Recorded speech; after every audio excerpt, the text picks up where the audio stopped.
réseau-là. Puis ce réseau-là, pour moi, c'est de l'art. C'est ce qui est le plus important. En partenariat avec BMO et en collaboration avec Ubisoft, Startup Montréal vous présente Fondatrice, le préaccélérateur pour femmes à Montréal. Pour moi, il faut que je donne tout maintenant. À travers 5 épisodes vidéo inspirationnels enregistrés au studio Machiavel. Tu te dis, faut que j'y aille. Parce que travailler à temps partiel d'un côté, ça va pas y arriver, là. Des entrepreneurs en démarrage et d'expérience mettent carte sur table et échangent sur la gestion du risque. Découvrez toutes les clés pour faire le grand saut avec confiance. Composer avec la solitude, quand lâcher sa job, budgéter son projet, embarquer son entourage, adapter son mode de vie. On répond à toutes vos questions pour passer de l'idée à l'action. Pour ce premier épisode, on parle de solitude, de réseau et de gestion d'équipe avec Annette Nguyen, Mona Lisa Prosper, Lia Ferranti, Laurence Fafard et Jennifer Montreuil. Bonne écoute! Je m'appelle Annette, je suis avocate de formation, toujours avocate, propriétaire et fondatrice solo du Schwab Club et nouvellement maman. Je m'appelle Mona Lisa Prosper, aussi avocate de formation. Aujourd'hui, je suis la directrice du programme de démarrage pour entrepreneurs noirs de Futurpreneurs. Et j'ai toujours un projet d'entreprise dans lequel je me suis lancée seule qui s'appelle Uplift et qui offre des sous-vêtements pour femmes, une marque inclusive qui inclut la technologie aussi. Alors voilà. Moi, je suis Jennifer, fondatrice de BeGen. Je suis présentement dans la cohorte de fondatrice avec Startup Montréal, puis je suis une solo-entrepreneur. Bonjour tout le monde, moi c'est Laurence et je suis cofondatrice d'Alatromédia avec Lia ici qui va se présenter. C'est une maison de production de podcasts et le projet qu'on travaille avec fondatrice, c'est un café podcast. Bonjour, alors moi c'est Lia Ferranti et je suis la cofondatrice avec Laurence de Alatromédia.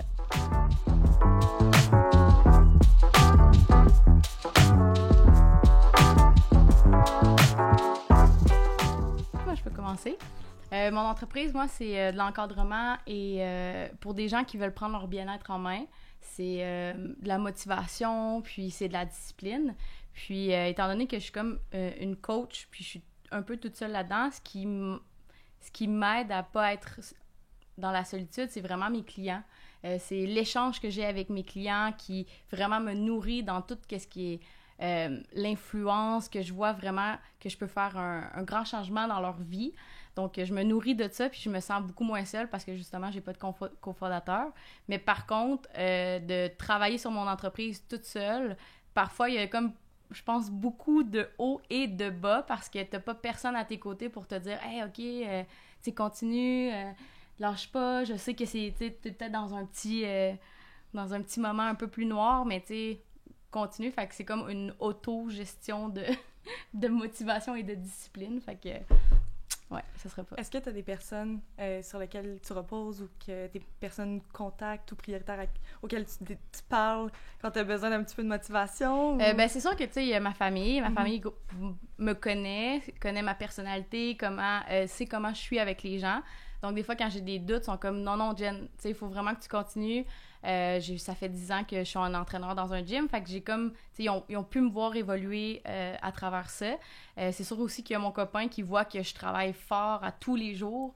Puis, tu sais, c'est la personne à mes côtés au quotidien. Fait qu'il peut vraiment déceler quand j'ai besoin d'une petite motivation puis que je sens qu'il est fier de moi. Fait que ça l'aide vraiment grandement là, à continuer. C'est intéressant ce que tu dis parce que, tu sais, les fameux hauts et bas de l'entrepreneuriat, on les vit assurément, puis on les vit qu'on soit solopreneur ou avec des cofondateurs, cofondatrices, c'est juste la réalité d'entrepreneuriat à laquelle on fait face puis on peut pallier. Mais tu sais, souvent, ce que j'entends, c'est vivre cette réalité-là, parce que tu mentionnais des personnes de ton entourage, mais parfois, des personnes externes à l'entreprise ont pas la même compréhension, ou même des personnes qui ne sont pas en entrepreneuriat elles-mêmes. Moi, de mon côté, j'ai vécu les deux. Fait que j'ai un parcours assez éclectique et je fais pas mal de choses. Fait que dans le passé, j'ai été entrepreneur et j'avais une cofondatrice. Et puis après ça, pour le projet, quand j'ai fait partie de la cohorte de fondatrices l'année dernière, le projet que j'ai mis sur pause pour l'instant, on va dire ça comme ça, que j'ai mis sur pause, j'étais seule. Puis... c'est comme dire, il n'y a pas de bonne ou de mauvaise façon de le voir. C'est sûr que les hauts et les bas, on les vit différemment, à mon avis, là, quand on a des cofondateurs, des cofondatrices ou non. Mais je pense que ce qui est important, un peu comme tu l'as nommé, tu parles avec des gens de ton entourage, tu parles avec tes clients, puis je pense que c'est important d'avoir quand même j'ai envie de dire une cellule ou un réseau de personnes en entrepreneuriat autour de soi aussi, qu'on soit seul ou qu'on ait des cofondateurs, cofondatrices, parce que cette réalité-là, personne ne peut vraiment la comprendre. Mais en fait, c'est vraiment drôle que tu dises ça parce que j'ai découvert fondatrice. Ça a été un énorme soulagement pour moi de voir des femmes entrepreneurs qui étaient dans le même bateau que moi. Puis tu sais, là, c'est vraiment une cohorte où est-ce qu'on se soutient, puis on a des bas, justement, ben on peut s'en parler. Fait que ça fondatrice, ça a été ma révélation de 2022. Je suis quand même vraiment d'accord. Mais nous, on est deux, donc c'est sûr qu'on a une autre approche un peu. On a d'autres problèmes parce que je pense qu'être seul ou, comme tu dis, à deux, on a toujours des enjeux. Mais c'est sûr que les réseaux, ça aide beaucoup. Malgré le fait que j'ai une cofondatrice, j'étais très contente d'être... moi, j'étais membre de la JCCFQ, que Mona Lisa connaît bien. Et rien que ça aussi, c'est des outils qu'on peut aller chercher, je trouve, qui aident beaucoup quand on est seul ou à plusieurs pour aller voir rencontrer d'autres entrepreneurs. Moi, j'ajouterais, je trouve que tu peux quand même vivre de la solitude en étant cofondatrice. Parce que toutes les grandes questions de est-ce que je veux continuer, le temps que je veux mettre là-dedans, tu t'y poses quand même, puis c'est des questions qui reposent seulement sur toi. Puis même là, ta décision va non seulement impacter tes choix, mais va impacter l'entreprise de quelqu'un d'autre qui vit exactement le même processus. Fait que c'est sûr, c'est pas la même chose, puis pour beaucoup de décisions d'entreprise, c'est beaucoup plus facile, puis on a toujours comme un levier, puis on a aussi une diversité de compétences, puis tout ça, c'est certain, mais je pense qu'on n'en parle pas assez souvent, que des fois, il y a certaines parties de l'entrepreneuriat qui est assez universelle, puis cofondateur ou cofondatrice, sans cofondateur ou cofondatrice, tu vas vivre un peu cette solitude-là. Complètement. Puis, si je peux ajouter, moi, quand je parlais de ma première expérience entrepreneuriale il y a 7 ans maintenant, c'est ça, je disais, j'avais une cofondatrice et moi, j'ai pris la décision de quitter l'entreprise. Fait qu'il y a eu toute une année de réflexion personnelle, de remise en question que je pouvais pas complètement partager avec elle. Donc oui, bref, j'abonde complètement dans le même sens, mais Annette, je me rappelle, quand j'étais... parce que quand j'ai fait partie de la cohorte fondatrice, je me suis lancée toute seule dans le projet. Et il y a une personne qui m'a approchée, une autre femme qui m'a approchée qui avait un projet similaire. Elle voulait peut-être qu'on collabore, peut-être devenir ma cofondatrice. Puis je me posais la question parce qu'à ce moment-là, on dirait que c'était un projet que j'avais envie de porter seule. Et j'avais un entourage autour de moi. Et je me rappelle, j'avais eu une super belle conversation avec Annette sur le sujet. Ouais. J'avais beaucoup aimé ton point de vue par rapport à ça, comment c'est important de se connaître. Donc, je te renvoie la balle là-dessus. Je m'en allais justement dire ça. Je trouve vos points vraiment intéressants. Mais je réalise à quel point j'aime cette solitude. J'aime être seule. Puis je me connais très bien. Je suis assez difficile comme personne. Alors, je pense pas que quelqu'un voudrait être ma partner. Mon copain me le reproche souvent, d'ailleurs. Mais en fait, j'aime beaucoup cette agilité d'être seule et de pouvoir prendre des décisions, écoute, du jour au lendemain, si j'ai envie, pas de compte à rendre à personne. C'est sûr que des fois, quand tu as besoin d'avoir des avis ou des opinions, c'est un peu plus difficile. Mais je te dirais que je suis vraiment à l'écoute de ma communauté. Tu sais, le Schwab Club, c'est une boutique d'échange de vêtements. On est en gang, c'est une communauté, c'est du partage. Donc, oui, je suis seule comme entrepreneur au Schwab Club, mais la communauté au complet m'accompagne. Donc, je suis vraiment à l'écoute de ces gens-là et puis on fait des choses ensemble. Alors, je me sens pas tant seule. Mais, ouais, c'est intéressant de vous écouter. Je trouve ça vraiment inspirant. J'avais jamais pensé, que c'est vrai que même quand tu es avec quelqu'un, tu peux quand même te sentir seule. Mais encore une fois, c'est vraiment... J'aime que tu amènes le côté positif de la solitude. Tu sais, beaucoup de monde se lance en affaires parce qu'ils veulent faire leur choix, avoir leur liberté. Et avec la liberté de choix vient une certaine solitude à un certain moment. Fait que c'est super intéressant ce que tu dis. Puis pour nous, pour la petite histoire, on est 3 cofondatrices. Puis ça l'a vraiment, nous, de notre côté, on a toujours été...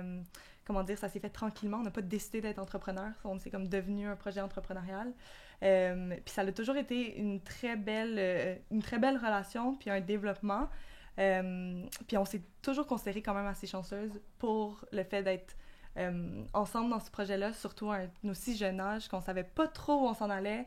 Je pense que c'est aussi pour ça que l'entrepreneuriat peut être bon et positif à un jeune âge, quand tu sais pas exactement ce que tu veux faire dans la vie, ou c'est quoi ton projet, ou quelles sont tes aspirations de carrière.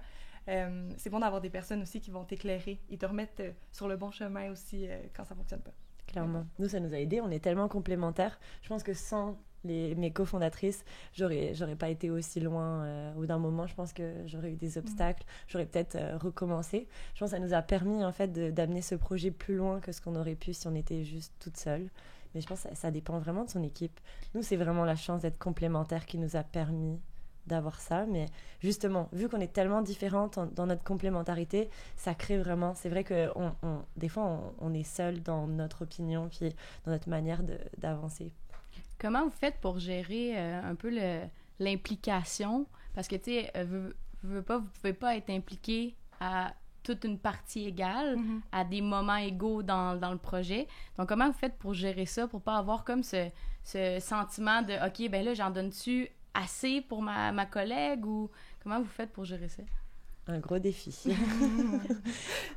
Ben, ça a vraiment été un élément super positif. Je pense nous, on a fait des projets beaucoup ensemble, les 3 filles ensemble, avant de démarrer à l'Atromédia.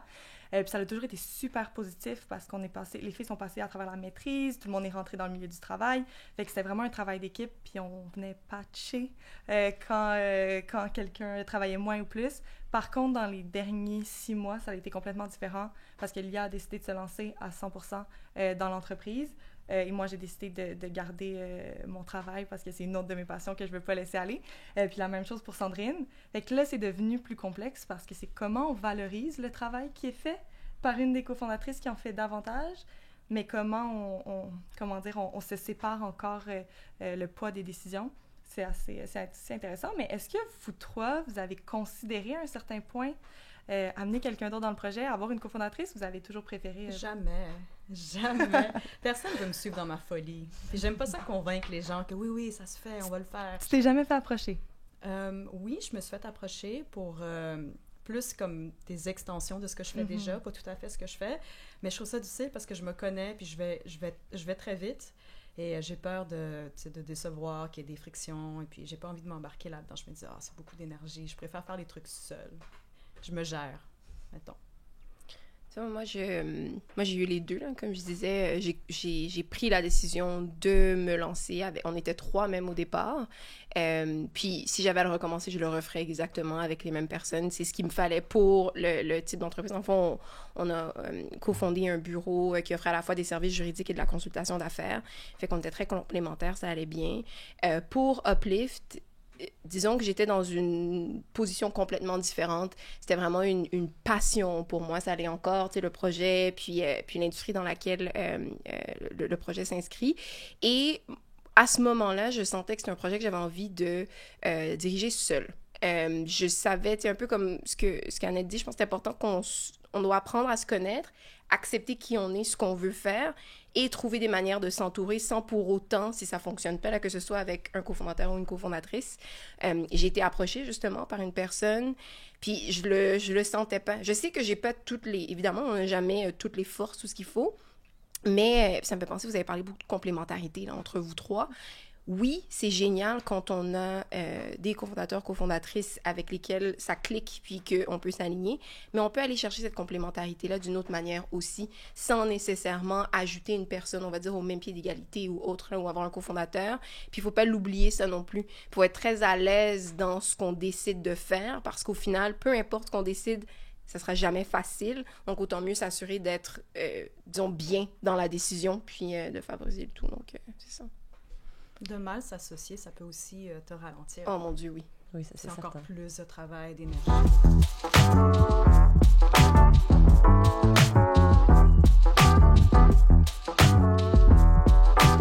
J'ai envie de dire, là, en entrepreneuriat, mais dans tout dans la vie, mais surtout en entrepreneuriat, il faut savoir ce qu'on ne sait pas et être à l'aise avec ce qu'on ne sait pas, puis aller chercher les personnes qui savent ce qu'elles font ou qui sont expertes dans le domaine.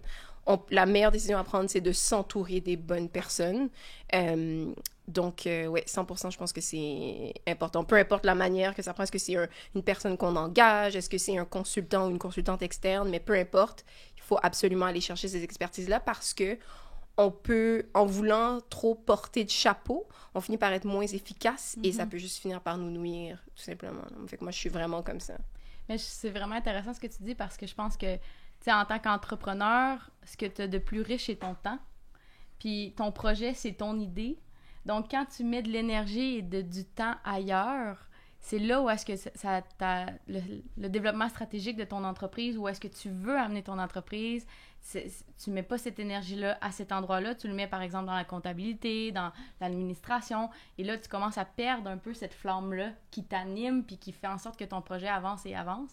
C'est sûr que, tu sais, au début, comme là, moi, en ce moment, dans mon projet entrepreneurial qui est vraiment au tout début, j'ai pas les ressources monétaires pour acheter, pour aller chercher toutes ces personnes ressources-là, mais en même temps, tu sais, j'ai ma coloc qui m'aide pour mon site internet, puis tu sais, j'essaie de m'entourer de gens qui ont des expertises que moi j'ai pas, mais on peut faire des échanges de services qui est quand même bien payant dans ce temps-là. Mais est-ce que ça a toujours été super naturel pour vous d'aller chercher de l'aide, de demander, ou ça a comme demandé une transition, puis un apprentissage de comme, OK, je dois aller chercher les ressources si je veux que ça fonctionne? Ben, je te dirais, côté personnalité, moi, je suis quelqu'un qui aime déranger les gens. Alors, j'adore aller cogner à des portes, j'aime ça brasser des cages. Je me suis jamais gênée pour appeler les gens puis dire « Hey, tu te rappelles, je te parlais d'un projet, ben là, je fais une campagne de sociofinancement, peux-tu contribuer? » De les relancer, de faire des suivis. Je suis le genre de personne qui aime faire du cold calling dans la vie de manière générale. Donc, ça m'a jamais dérangée. J'aime beaucoup déléguer. Les choses que j'aime pas faire, j'aime pas les faire, puis je suis pas bonne. Donc, je délègue absolument tout. C'est sûr qu'au début, c'est plus difficile de payer des gens pour le faire. Donc, j'ai un super beau réseau. J'en donne beaucoup, mais j'en reçois beaucoup aussi de ce réseau-là. Puis ce réseau-là, pour moi, c'est de l'art. C'est ce qu'il y a de plus important pour moi dans ma business, en tout cas. C'est drôle, parce que j'ai l'impression que c'est complètement le contraire avec toi, Laurence. Tu sais, Laurence, c'est comme vraiment dans comment je veux pas déranger personne. J'ai vraiment de la misère à demander de l'aide. Je confirme. Ouais, 100%. Moi, je suis tout le contraire. J'ai vraiment peur de déranger dans la vie, puis j'ose pas demander de l'aide. Fait que moi, c'est pour ça, moi, j'ai énormément de courage pour les gens qui décident de se lancer en entrepreneuriat seuls. Peut-être ça serait une autre étape dans ma vie plus tard où j'aurais plus de courage, mais moi, aller demander puis cogner à des portes, moi, ça serait, je pense, c'est la partie la plus difficile en entrepreneuriat, mais au moins, j'ai quelqu'un qui me pousse puis qui est comme « OK, Laurence, faut que tu y ailles. » Mais qu'est-ce qui te fait peur là-dedans? De déranger. Parce que je pense que, dans ma perception, le monde va toujours dire oui, mais j'ai peur que les gens disent oui parce qu'ils se sentent obligés. Genre, ouais. Non, par obligation. Okay. Parce que moi, je pense que je suis plus du côté, je dis jamais non. Quelqu'un me demande mon... tu sais, je suis parce plus que t'es comme ça. Définitivement. Mais souvent, la majorité du temps, ça me fait super plaisir. Tout le temps, ça me fait très, très, très plaisir, mais j'ai peur de déranger l'autre si je le demande. Fait que c'est quelque chose, à mon sens, sur lequel je travaille beaucoup avec l'entrepreneuriat. Puis j'imagine quelqu'un qui nous écoute en ce moment, puis qui a peur aussi, puis qui aime pas aller cogner sur des portes. Je me doute que ça peut être un enjeu et un frein assez rapide à développer sa business. Mais c'est drôle parce que tu as comme nommé quand même une réponse dans ce que c'est. C'est que toi, qu'on te demande les choses, ça te fait tellement plaisir, mais peut-être que aussi quand tu demandes aux gens que tu demandes, ça leur fait tellement plaisir. Fait que je pense que peut-être de voir la mentalité un peu différemment. Parce que souvent, tu sais, les gens sont comme « OK, bon, mais Laurence, on dirait qu'elle sait où est-ce qu'elle va, elle n'a pas besoin d'aide. » Ouais. Mais je pense que ça... C'est intéressant, ça.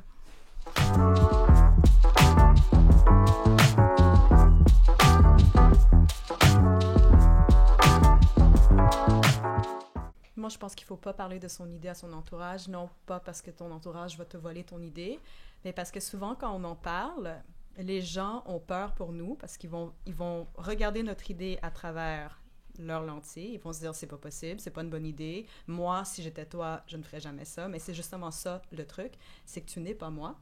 Donc, moi, je sais que ça se fait, je sais que je vais le faire et je vais bien le faire. Alors, il faut faire attention quand on parle de projet, qu'on s'excite et qu'on en parle à notre entourage, parce que souvent, les gens vont essayer de mettre un frein. « Wow, t'es avocate, t'es bien, tu gagnes un bon salaire. Pourquoi tu fais ça? » C'est pas une bonne idée. Je pense que c'est vraiment plus safe de juste rester dans ta zone de confort. Je pense que c'est une mauvaise idée. Quand je m'étais lancée en affaires, j'en parlais au début aux gens, puis tout le monde me disait que c'est vraiment une très mauvaise idée. Genre, on m'a déconseillé de le faire, on m'a dit « Tu ne feras jamais d'argent avec ça, tu vas mourir de faim, tu vas mettre de côté une belle carrière. Si c'était une super idée, quelqu'un d'autre l'aurait déjà fait. » Tu sais, je me suis fait sur plein d'affaires de même. Et puis, à un moment donné, j'ai arrêté d'en parler, tout simplement parce que je réalisais que les gens m'amenaient plus de négatif que de positif. Je commençais à bâtir mon entreprise, puis une fois que ça va être fait, là, je vais leur présenter, tu sais, les mettre un peu devant le fait accompli, puis leur dire, ben, c'est bon, je l'ai fait. Puis on verra bien qu'est-ce qui va se passer. Tu vois, c'est intéressant ce que tu dis. Puis je suis d'accord, mais pas tout à fait d'accord en même temps. Dans le sens où, évidemment, tu as vécu ce que tu as vécu, puis c'est bien à toi, c'est pas ce que je cherche à dire. Ce que je veux dire, c'est plus, je pense qu'il faut être, j'ai envie de dire, stratégique dans la manière d'en parler quand on décide d'en parler. Parce qu'effectivement, ça, on va le vivre. On va toujours tomber sur une ou des personnes qui vont chercher à nous décourager parce qu'elles ont peur pour nous ou parce qu'elles-mêmes, mon Dieu, ne se verraient pas faire ça et donc non, toi, tu ne devrais pas non plus. Fait qu'il faut avoir conscience de ça. Mais tu sais, je prends un exemple comme le programme Fondatrice. Il y a beaucoup de personnes qui prennent part à ce programme-là, puis s'ils avaient une idée... En tout cas, moi, dans mon cas, c'était 100% ça. Là. J'avais une idée dans ma tête depuis le début des temps. Et là, tout d'un coup, j'en parle. Et là, il y a sur les réseaux, on voit mon nom parmi. Puis là, oh mon Dieu! Mais en même temps, en parler de cette manière-là m'a permis de le développer, m'a permis de développer un réseau spécifique, on va dire, à ce que je cherchais à faire. Fait que je pense qu'il faut trouver cet équilibre-là, mais il ne faut pas se laisser, et ça c'est dans tous les cas, parce que même une fois que l'entreprise elle est développée ou elle démarre, on va en parler, des gens vont porter des jugements négatifs, il faut un peu se bâtir une carapace et développer sa confiance par rapport à ça, parce que c'est pas parce que ça n'existe pas ou que si c'était une si bonne idée comme on t'a dit, ça existerait déjà, c'est pas vrai. Fait que c'est le petit bémol que j'apporterais, mais voilà. Je suis quand même d'accord avec toi, Mona Lisa, je pense. Puis aussi, j'ai l'impression, en discutant avec d'autres fondatrices, moi, par exemple, ça n'a jamais été ça. Mon réseau est très entrepreneurial. Tous mes proches sont entrepreneurs et tout. Ça a toujours été l'inverse. Ils se sont toujours demandé qu'est-ce que je faisais dans un chemin classique. C'était plutôt l'inverse. Donc, en fait, l'entrepreneuriat était comme plutôt facile.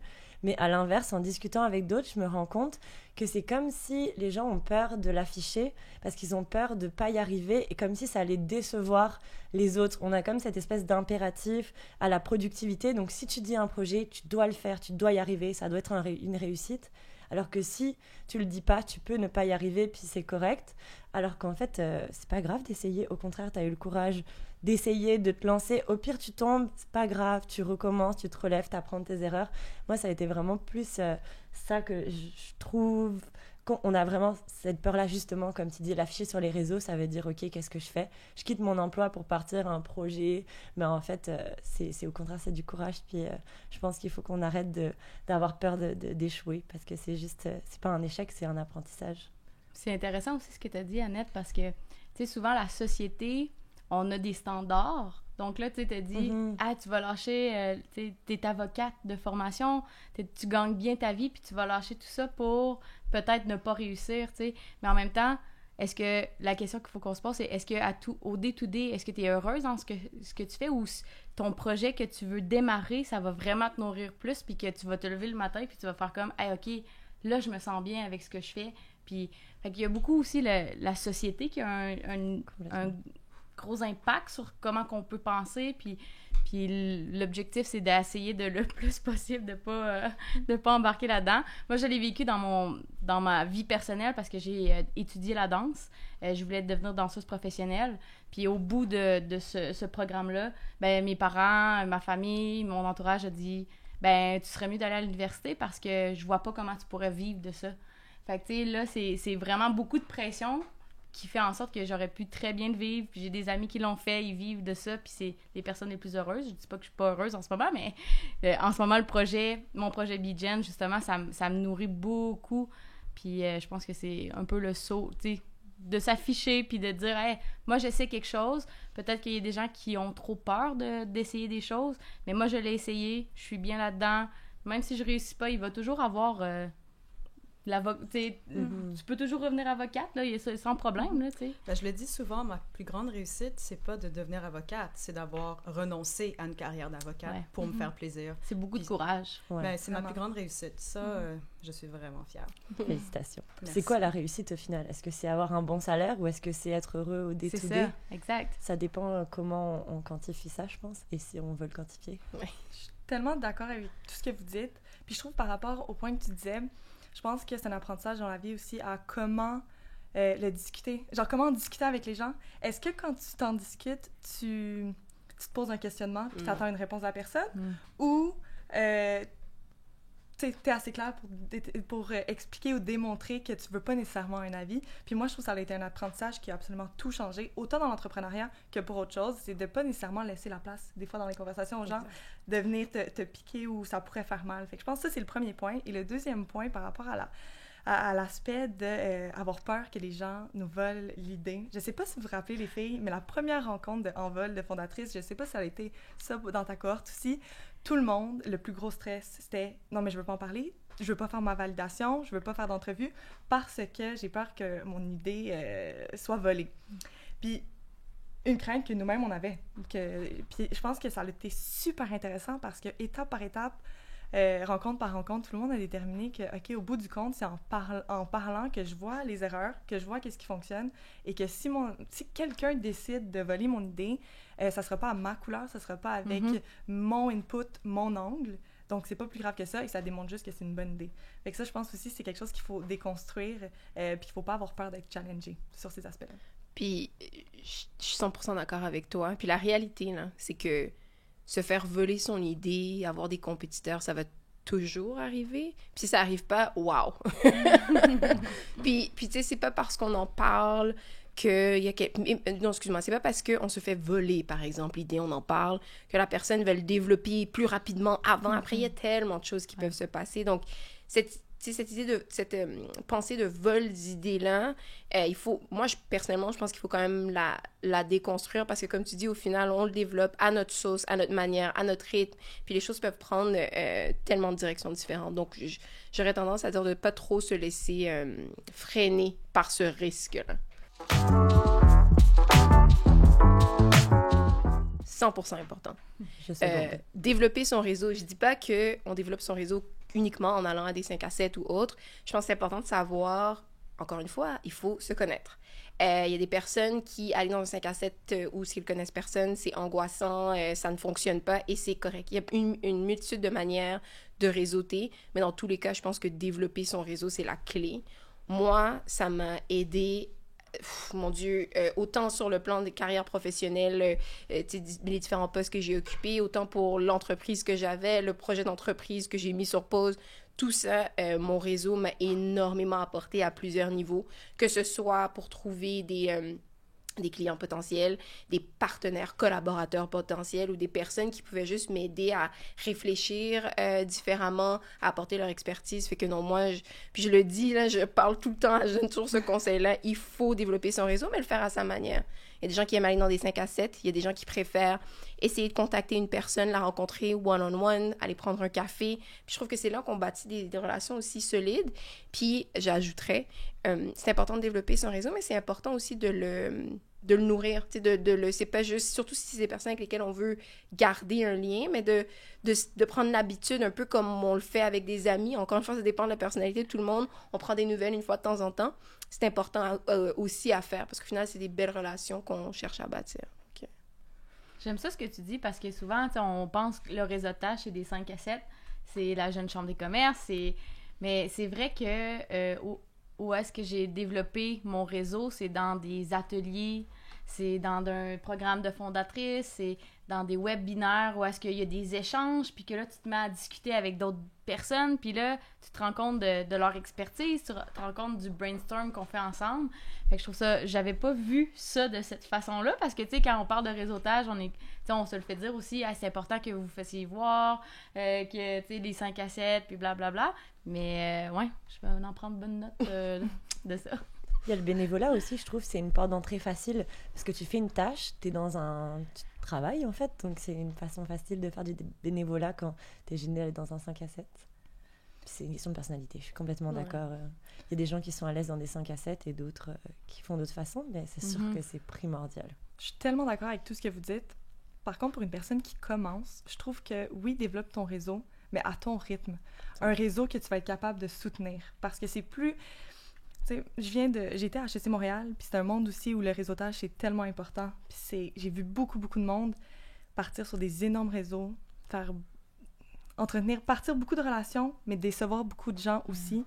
Puis après coup, c'est plutôt néfaste. Fait que je pense pour toute personne, c'est quand même aussi, à ce point-là, suivre ton rythme, puis grandir à ton rythme à toi, sans vouloir tout exploser d'un coup, si on veut. Mais c'est plus comme la qualité plus que la Oui. quantité. Puis je pense que des fois, dans le réseautage, on oublie ça.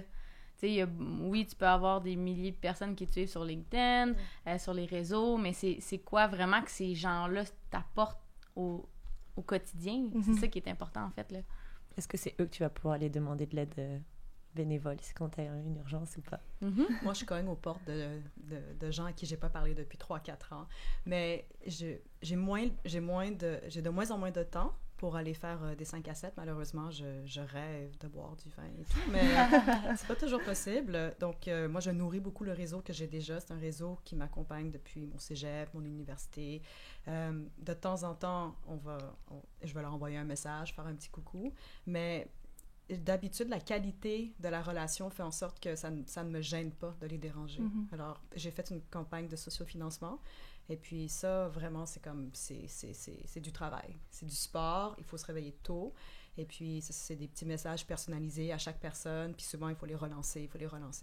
Mais, tu sais, ça a fonctionné parce que j'ai réussi à nourrir ce réseau-là que j'ai depuis longtemps. Donc, je pense que c'est vraiment important. Mais 5 à 7, pour moi, pas tant. Je trouve fatiguée. Je suis d'accord, tu sais, l'implication, tu sais, on parle de 5 à 7. Souvent, les 5 à 7, c'est organisé par une organisation, une jeune chambre ou peu importe. Puis si on aime ce qu'on voit et tout, en tout cas, moi, ça a été mon cas là, au début, là, quand je commençais à me bâtir mon réseau, j'étais comme « Ah, wow, cet événement, c'est le fun, l'organisation est le fun. Hey, salut, est-ce que je peux m'impliquer? Est-ce qu'il y a un comité? Est-ce que... » Moi, bon, c'est comme ça que je fonctionne, c'est pas comme ça que tout le monde fonctionne, mais ça aussi, ça m'a beaucoup aidé parce que là, c'est moins... disons, malaisant de devoir trouver quelque chose à dire. Non, bon, mais tu fais partie de tel comité, donc là, tu rencontres des gens, puis tu développes une complicité, ou pas, aussi, hein, c'est possible, et en allant vers un but commun, puis en développant d'autres choses, puis en même temps, ça te permet de te développer aussi, toi, différemment. T'es entouré de gens qui sont dans la même, un peu, vibe que toi, donc, tu sais, c'est pas juste une personne devant toi qui, tu sais pas trop, mais là, tu sais, c'est de l'implication, de communauté.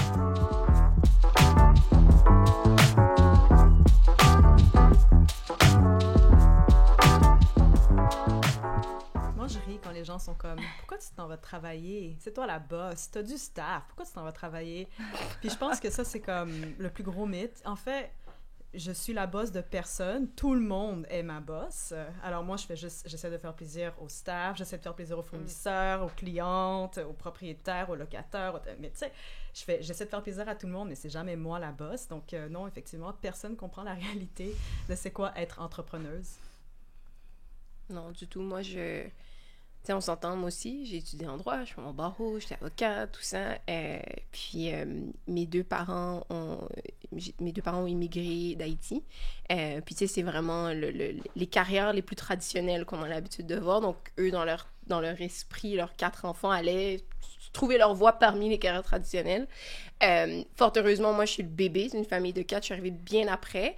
Fait que quand moi, j'étais pas trop certaine, j'ai dit en droit, mais là, je vais me lancer en entrepreneuriat, mais c'est en droit, mais un mélange de...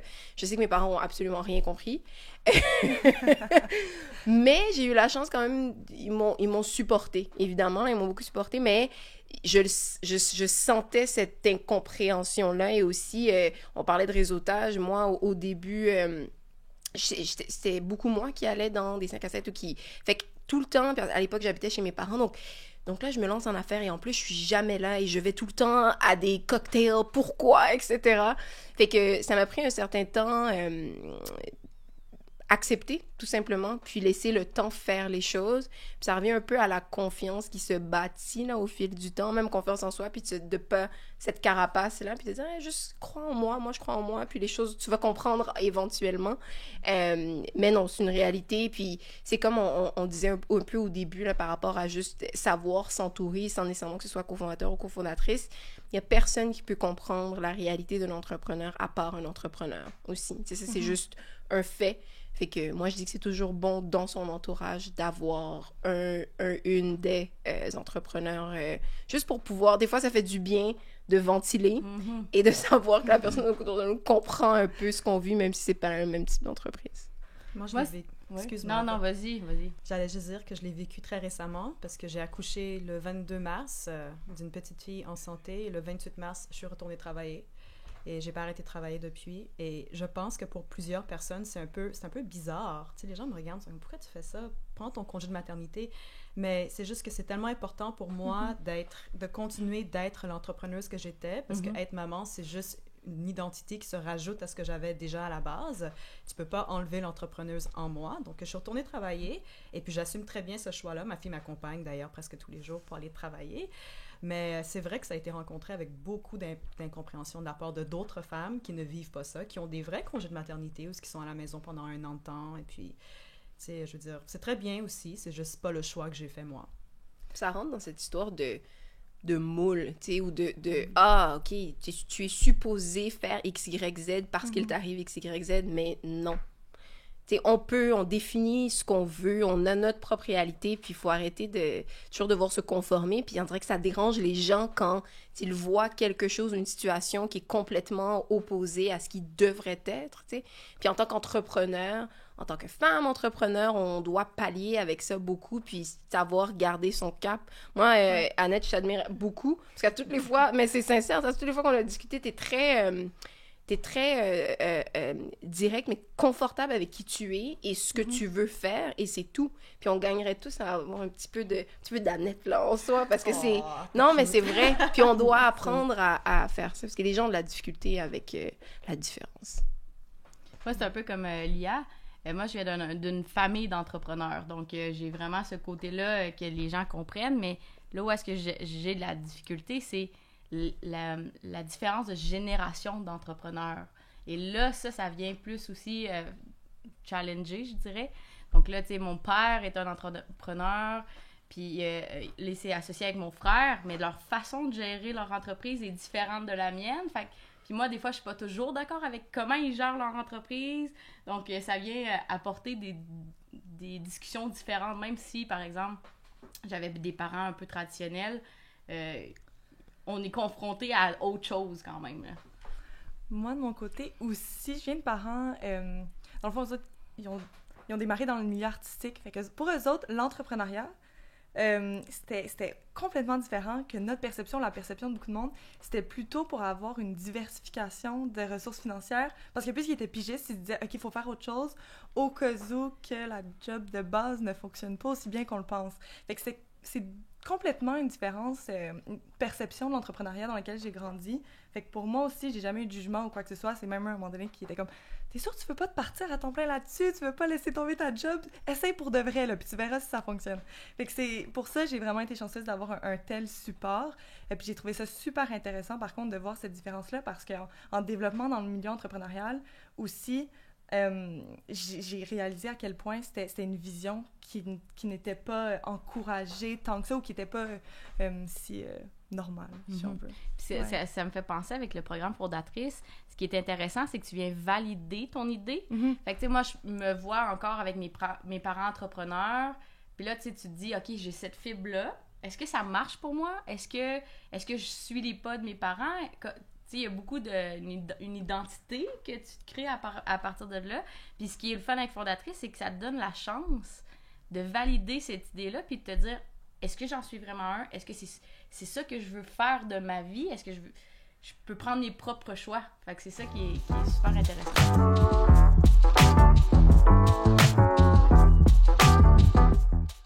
Oui, 120%. Oh my God. Il n'y avait pas d'autres possibilités, malheureusement. Moi, je savais même pas que ça existait. Enfin, je me doutais, j'en ai une famille hyper tradie, fonctionnaire, tout le monde. Du coup, j'imaginais même pas que ça pouvait exister. Si je parlais à moi de 15 ans, parce qu'il y a 10 ans, j'avais 15 ans, je savais même pas que ça existait. Honnêtement, ça a été le Québec qui m'a fait découvrir ça. Enfin, je me doutais qu'il y avait des commerçants et tout ça, là, mais je pense que je savais même pas que ça existait. Mais moi, je savais que j'allais avoir un parcours qui était atypique, parce que je suis une personne qui a beaucoup d'énergie, j'ai beaucoup de drive, puis j'ai toujours comme 4 jobs en même temps. Fait que c'est difficile pour moi d'avoir une job de 8 à 5 assis à un bureau traditionnellement. Fait que déjà, je savais que j'allais avoir de la difficulté à me situer dans quelque chose qui est un peu plus standard, mettons. Mais je savais pas que j'allais développer mon idée à moi pour devenir, tu sais, pour un jour en vivre. Je suis comme toi. Je pense après, c'est ça. C'était juste impossible. Je suis arrivée à 18 ans, 19, j'ai essayé la normalité, le 9 à 5, puis c'était juste pas possible. Il fallait que je trouve une autre alternative parce que je savais que je pourrais pas faire ça toute ma vie. J'aurais été super malheureuse. Moi, j'ai envie de dire, puis c'est absolument pas révolutionnaire, là, mais tu ne perds rien à essayer. Absolument. Tu perds rien à essayer, tu perds plus à ne pas essayer puis à laisser l'idée traîner dans ton esprit. Parce qu'au final, ton idée telle qu'elle est maintenant, elle risque d'évoluer quand tu l'essaies. Peut-être que tu vas te rendre compte que c'est pas ça, mais il faut faire ce cheminement-là. Fait que tu ne perds rien à essayer, pardon. C'est ce que je dis. Puis de toute façon, tout ce que tu entreprends dans ta vie, ça fait partie de ton bagage dans tout ce qui reste à faire de ta vie. Donc, que tu l'essaies, ça fonctionne pas, tu vas avoir récupéré des choses de ça que tu vas pouvoir amener dans un autre projet, dans une autre chose. Fait que moi aussi, je suis vraiment d'accord avec toi. C'est comme, tu risques plus de ne pas l'essayer que de l'essayer. Je suis quand même d'accord. Puis, on peut se rassurer aussi en allant chercher un diplôme. Par exemple, moi, c'est ça, j'ai ma maîtrise, j'étais comme, ok, c'est bon, j'ai mon backup. Si tout part à volo, je sais où je vais et en attendant, je peux essayer. Puis, il vaut mieux se lancer le plus tôt possible parce que je pense que plus t'attends, plus la peur et le risque augmentent. Et en tant que femme, notre gestion du risque est beaucoup plus... on nous apprend moins à nous lancer, je pense, culturellement. Donc, je pense que... Mais en fait, la question qu'il faut qu'on se pose, c'est qu'est-ce qui détermine le risque? Qu'est-ce qui est le risque pour toi? Qu'est-ce que... Tu sais, peut-être la société apporte des standards de risque. Fait que c'est aussi tout ce développement personnel-là que tu dois poser en tant que personne pour vraiment pouvoir avancer. Complètement. Je trouve aussi qu'il faut arrêter de voir les décisions ou les virages comme des finalités. Ah ouais, absolument. Ça va t'amener ailleurs. Si t'es pas supposé finir avec ce projet-là, ça va t'amener quelque part d'autre. Tu vas apprendre quelque chose de pertinent. Puis je pense qu'une fois que tu réalises ça, ça l'enlève un énorme stress et une énorme peur d'échec. Je pense souvent qu'il y a la peur aussi de pas se lancer en affaires. Fait que je pense que ça serait vraiment mon conseil, là. Essaie de voir qu'est-ce qui va venir après, si ça peut te rassurer, mais oublie jamais que c'est pas une finalité, c'est seulement une étape. De mon côté, je pense que ça va être beaucoup plus pratico-pratique. Alors, l'idée que tu as en tête, tu le découpes en tout petits morceaux. Puis à chaque semaine, à chaque mois, tu travailles sur un petit morceau de ce bigger picture. L'important, c'est juste de faire les étapes nécessaires, comme une chose à la fois, un pied devant l'autre. Puis éventuellement, après 3 mois, après 1 an, tu vas avoir fait comme pas mal de choses, pas mal de chemin. Et puis là, ce serait le moment où je serais à l'aise d'en parler autour de moi. Puis de dire, j'ai déjà fait ça, j'ai mon nom de domaine, j'ai mon site web, j'ai déjà mon concept, j'ai mon modèle financier, et puis voilà, je le lance. Mais de faire les choses petit à petit et de pas te dire que du jour au lendemain, tu vas arriver à la finalité de ton projet. Ton projet va avoir le temps de changer comme 12-13 fois avant d'arriver à la version finale. S'il y a une version finale. Ils disent que l'entrepreneuriat, c'est pas une course, mais c'est un marathon. Ouais. Donc, c'est ça qui est important. Puis c'est intéressant de dire la petite chose un peu à tous les jours. Fait que ton projet avance. Puis un jour, ça va arriver. Puis tu es comme, j'ai tout fait ça sans m'en rendre compte, tu sais. Puis souvent, chaque petite chose va te donner la confiance de passer à la prochaine étape. Puis au bout du compte, je pense que c'est pas mal ce que tu as besoin. Ouais. C'est plein d'échecs, hein. Moi, ma première entreprise, je l'ai lancée quand j'avais 18 ans. J'en ai 35 aujourd'hui. Et puis, ça a toujours été comme, comment dire, à peu près la même chose, mais différent. C'est plein d'itérations différentes de la même affaire. Et puis, à un moment donné, je suis arrivée au concept que je voulais. J'étais comme, OK, c'est ça qui va être ça. On va aller de l'avant avec ça. Mais j'ai mis beaucoup de temps. Là. J'ai mis quoi, 16 ans? Je suis très mauvaise en maths. 17 ans. 17 ans. Ouais. Merci d'avoir été des nôtres pour cet épisode. Si ces entrepreneurs t'ont inspiré, n'hésite pas à partager la série autour de toi et laisse-nous un commentaire au passage. On t'invite à en découvrir plus sur le programme Fondatrice sur le site web de Startup Montréal. À très bientôt!